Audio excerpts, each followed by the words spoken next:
તો અમે જાવી છીએ શિહોર કેરી લેવા જાવી છીએ મેં આથણા કેરી ને થોડીક ખાવા માટે પાકલ કેરી કાઢી દીધું હા તો આપણે ગાડી આવી ગઈ છે અહીંયા ને આ કચરાની થેલી છે આપણે અહીંયા નાખી દેવી એ જો જાય ગઈ કચરું ગયું કાઢી દીધું આપણે હવે એસપી સ્ટુડિયો અહીંયા પડ્યો છે જો તો આપણે હાલો ઉપાડીએ હવે જો એસપી સ્ટુડિયો એન્ડ આમ ઢગઢગ હાલે છે અમારે દીદુબેન બીવે છે ટ્રેક્ટર હાલે ને એટલે એન્ડ આપણે તડકી વધારે થઈ ગઈ થોડી ઉતાવળ રાખી દો છે ટપકો જાય છે હવે અમે આવી ગયા છે ઘરે કા દીધું દીદીબેન અમારે ટીવીમાં પડી ગયા જો કેવું ટીવીમાં મસ્ત મજાનું દીદીબેન આવી ગયા છે બાબાનું તો દીદીબેન ટીવીમાં જ પડી ગયા છે ને અમે જો દીદીબેન કેરી પછી આ મધુરી એક મધુરી ઉપાડી ગયા જો અમારે આ ઠેલીમાં કેટલી આપ્યા ઠેલી હા જો આ ઠેલીમાં મધુરી છે જો આ કટેટી લેવાની હતી પછી મધુરી લીધી કા હા ને પછી આ લીલી કેરી લેવા ને પીળી કેરી તો અમે પાલટી હાલે છે કેરીની અમે દીદીબેન હાટું મધુરી લાવ્યા પણ દીદીબેનની જો ટીવીમાં કેવા મસ્ત મજાના થઈ ગયા કા દીદી મજા આવી ને ટીવીમાં તો જો કેરી લાવ્યા છે લીલી ને પીળી પીળી કેરી બતાવી તો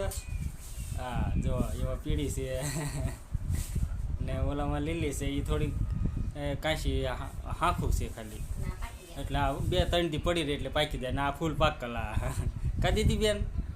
ને એક મધુરી ઉપાડી લીધી છે જો પછી રાડી પડી મધુરીને આ જો બસ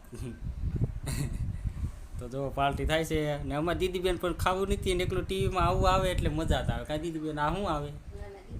જો નાના દીદાનું આવે છે એટલે અમારી દીદીબેનને કાંઈ જાતની ટેન્શન નહીં જો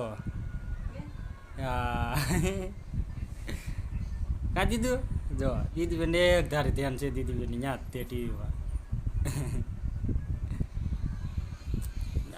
મસ્ત મજા આવી બેઠા તો પોરો ખાવા પેલા મજૂરી ખાઈ દીધી પછી પોરો ખાઈ છે હવે ને એમ તો ઘણી કેરી ઉપાડી ગયા જો ઓલી પણ ઠેલી છે એ ગોટલાની ભેરી છે આખે કીધું ગોટલાની ઠેલી ભરી નાખી છે એ કાંઈ કા દીધું ને અહીંયા આપણી ફ્રીજ જો પાણીમાં ભર્યું છે મસ્ત આ પાણી ઠંડુ થાય એટલે શું એર લે હો જો આપણી ફ્રીજ તો ગમે ત્યાં રહેતું હોય આપણું દેશી ફ્રીજ છે બેન જ્યાં લગીને આવતું હોય ને આવું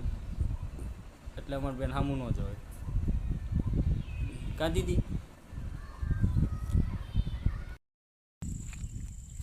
તો જો અમે જ આવી છીએ ગાજર ખેંચવા તે આપણે આજ કામે જવાનું રજા રાખી હતી તો આપણે ટાઈમ મળી ગયો મસ્ત મજાના વાળ કપાય હા તો ઠેઠ ઓલા ખૂણામાં જવાનું છે આપણે ગાજર ખેંચવા તો આપણે ગાજર ખેંચીએ અહીંયાથી થોડાક છે હા ગાજર ખેંચવા આગળ પહોંચી જઈએ તો જો અહીંયા તો જો અહીંયા છે ગાજર આપણે અહીંથી ગાજર ખેંચવાના છે જો આને ખેંચવાનું મુહૂર્ત કરી દીધું ગાજર કાંઈ કેવડા નીકળે કેટલા ના ના ઓલી પાસે મોટા ઓલી સાઈડ આપણે અહીંથી ગાજર થયેલી મસ્ત મજાના જો ગાજર પાડામાં છે ને મોટા મોટા છે તૂટી જાય છે જો ગાજર તો છે આ મોટા મોટા છે હા તો અહીંથી આપણે ગાજર ખેંચી લેવી હા એટલા કેરો છે થોડોક એટલે ખાવા માટે ને આવડું આ ખડ છે આવડું આ જો થોર છે કાંટા વગીરનો પેલા છે જો લાઈનમાં કાંટા વગીરનો થોર છે હા એમાં કાંટા ન આવી થોરમાં લાલ પાલક લાગે છોડો જો ગાજર ને બી આવો મીડા હા જો બી આવા મીડા ગાજર ને બીજી બીટ નથી છે વાર લાગે એવા છે અહીંયા ગાજર આપણે ધોવાના છે ગાજર અહીં ખેલા પડ્યા છે ટાંકી ભરી છે જો પાણીની ટકાટક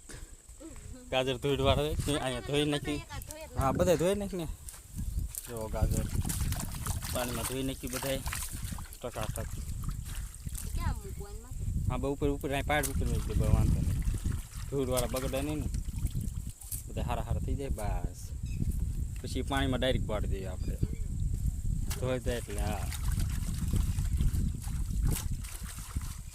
તો જો ઉનાળો છે કેવું બહુ ભૂખરું લાગે અહીંયા. એટલે પટ્ટો થોડોક લીલો છે જાય એટલે સાડા 6 થઈ ગયા એટલે ઉનાળાનું વાતાવરણ.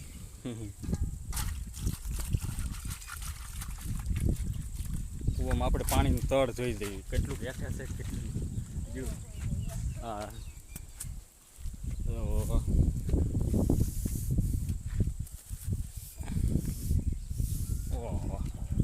હા એટલું પાણી હજી માછ જ છે હું. હા વણ ન ખૂટે પાણી 20-30 ફૂટ હેઠે છે પાણી. આપણે ગાજર ધોવાઈ ગયા છે. આ બસ કાતરે ભલે હેઠે બધા ઉપલી ટાંકી બોડે ઠીક એમ તોય વાંધો ને. આ બસ ગમે એમ ધોવાઈ જાય કે નહીં ટકાટક.